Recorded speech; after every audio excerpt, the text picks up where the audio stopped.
அதாவது நம்ம கூட உள்ள சக மனிதர்கள் நம்ம மேலே அன்பு காட்டும் போது இந்த பூமியே சொர்க்கமாக தெரியும். ஆஹா, இந்த உலகமே என்ன அழகாக இருக்குது, எவ்வளோ சந்தோஷமாக இருக்குது, அருமைல்ல அப்படின்னு தோணும். அதே மனிதர்கள் நம்ம மேலே வந்து நம்மளுக்கு பிரச்சனையை கொடுக்கும்போது இந்த மனுஷ பயலுக்கு கொடுக்குற தொல்லையை பார்த்தா இந்த பூமியில் நம்மளுடைய வண்டியை ரொம்ப நாளைக்கு ஓட்ட முடியாத போல் இருக்குது, என்ன செய்கிறதுன்னு தெரியலையே அப்படின்னு நம்ம யோசிப்போம். அதாவது உண்மையை சொல்லப்போனால் நம்ம சக மனிதர்கள்லாம் தெளிவாக தான் இருக்காங்க, நாம் தான் நம்மளை தெளிவுபடுத்திக்கணும். அதாவது உண்மையை சொல்லப்போனால் நம்ம சக மனிதர்கள் நம்மளுக்கு நிறைய வாய்ப்பு கொடுக்காங்க, அன்பு காட்டுறாங்க, பாசம் காட்டுறாங்க. அதாவது நம்ம மேலே கருணை காட்டுறது, நம்மளுக்கு வாய்ப்பு கொடுக்கறது, நம்மளுக்கு பிரச்சனை கொடுக்கறது, அந்த பிரச்சனை மூலமாக அந்த பிரச்சனையை நம்ம எப்படி தீர்க்கிறது அப்படிங்கிற திறமையை கொடுக்கறது. பல வகையில் நம்மளுக்கு கூட உள்ள மனிதர்கள் தான் வாய்ப்பு கொடுக்காங்க, பல வாய்ப்புகள் கொடுக்காங்க.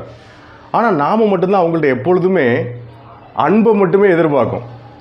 ஆனால் அன்பு மட்டுமே எந்த மனிதரும் கொடுக்க மாட்டாங்களே, எல்லாமே கொடுப்பாங்க இல்லையா. அன்பு மட்டும் இல்லையா, என்ன கொடுப்பியோ கூடியா, எல்லாத்தையும் நான் ஹேண்டில் பண்ணுறேன் அப்படின்னு சொல்லி சக மனிதன் கொடுக்குற எல்லா விஷயத்தையும் நம்ம ஏற்றுக்கிட்டோம் அப்படின்னு வச்சுக்கோங்களேன், நம்ம வாழ்க்கையை ரொம்ப ஈஸியாக இருக்கும். மீண்டும் சந்திப்போம்.